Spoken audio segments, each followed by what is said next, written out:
बिस्मिल्लाहिर्रहमानिर्रहीम। मैं मोहम्मद आसिफ, आपको हमारे यूट्यूब चैनल WS इंजीनियरिंग में खुश आमदीद कहते हैं। आज की वीडियो में हम बात करेंगे जो इलेक्ट्रिकल वायरिंग डायग्राम है, सर्किट डायग्राम के बारे में।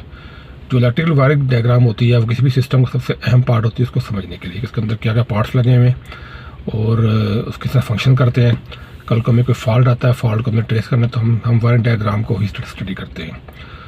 हमारे यहाँ जो सीना बसीना जो लोग काम सीख के आगे चलते हैं उनको वायरिंग डायग्राम को स्टडी करना, उनको समझना काफ़ी मुश्किल होता है, इसलिए वो बजाय वायरिंग डायग्राम को स्टडी करने के वो प्रैक्टिकल चीज़ों पे इंसार करते हैं, प्रैक्टिकली इस तारों को ट्रेस करते रहते हैं और जो फिज़िकल कोई इनको डाउट हो तो वहाँ से जाके चीज़ को रिपेयर करते हैं। वो एक हिट एंड ट्रायल वाला आप कह सकते हैं उसको, प्रॉपर वो उसको हम ट्रबल शूटिंग नहीं कह सकते।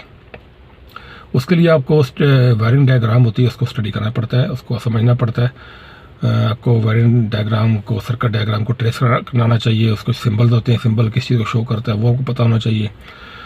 तो इसका जो मैं जो कि इस फील्ड में काफ़ी टाइम गुजारा है तो हमें शुरू से हमने एक प्रॉपर एक थिकोस चले हैं, स्टडी की है, फिर हम सिस्टम में आए प्रैक्टिकल में। तो जो हमें तो खैर जब काफ़ी टाइम तो हमें गाइडेंस मिली, हमने पढ़ा, उसको समझा।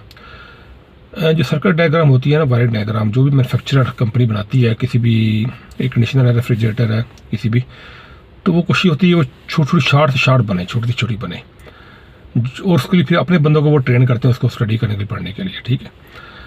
क्योंकि कोई जगह का स्पेस का लिमिट होता है तो वो अपने छोटी सी डायग्राम बनाते हैं, चाहे वो बुक में भी हो, चाहे वो सिस्टम के ऊपर लगी हो डायग्राम, प्रिंटेड हो, या उसको स्टील के ऊपर वो एंग्रेविंग करा के लगाते हैं। तो उससे होता ये है कि वो छोटी होने की वजह से कुछ तो जो उसका ट्रेन है वो तो पढ़ लेंगे, समझ लेंगे टेक्नीशियन, लेकिन जो मिडिल लेवल के, छोटे लेवल के टेक्नीशियन होते हैं जो सिर्फ काम सीख के ही ऊपर आए होते हैं, उनकी बेसिक थ्योरी से वाले इतनी ग्रिप नहीं होती उनको, तो वो उसमें मुश्किल में पड़ जाते हैं।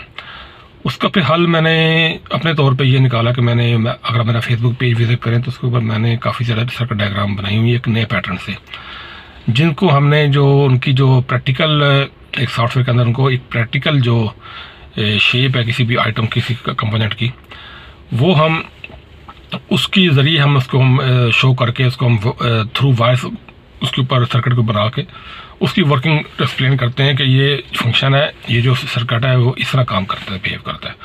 उससे किसी भी जो एक अनपढ़ बंदा भी वो शक्लें देख के पहचान जाता है कि ये फेज़ है, ये न्यूट्रल है और ये आइटम है, ये इसको जब फेज न्यूट्रल मिलेगा तो ये फंक्शन करेगा, आगे इसका ये काम होगा।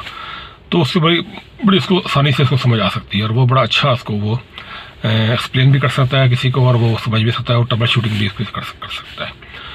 तो आज की वीडियो में सिर्फ ये बताना था कि अगर आपको कोई भी किसी भी सर्किट की समझ नहीं आ रही, मैं तमाम जो टेक्नीशियन हज़रात को, ऐसे लोग जो उसमें शौक रखते हैं समझने में, अगर किसी सर्किट समझ नहीं आ रही, अब मुझे उसका ड्राइंग भिजवाएँ, लेआउट सर मुझे उसको बताएं, उसको समझाएं, मुझे भेज दें।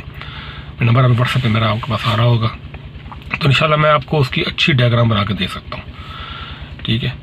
तो उसमें आपको कोई भी इशू आ रहा हो तो इंशाल्लाह आपको मैं हेल्प आउट करूँगा। और जो बाकी मेरे फेसबुक पेज उसका लिंक में हर वीडियो के नीचे होता है, उसमें आप जाके आप देख सकते हैं कि आप किस तरह ये सर्किट वर्किंग कर रहा है। मैंने रेफ्रिजरेटर का no frosted, inverter, non inverter, AC, package AC, ये सब AC की मैंने तमाम सिस्टम की मैंने वायरिंग डायग्राम उसमें बना के अपलोड की हुई हैं, उससे आपको काफ़ी आसानी होगी।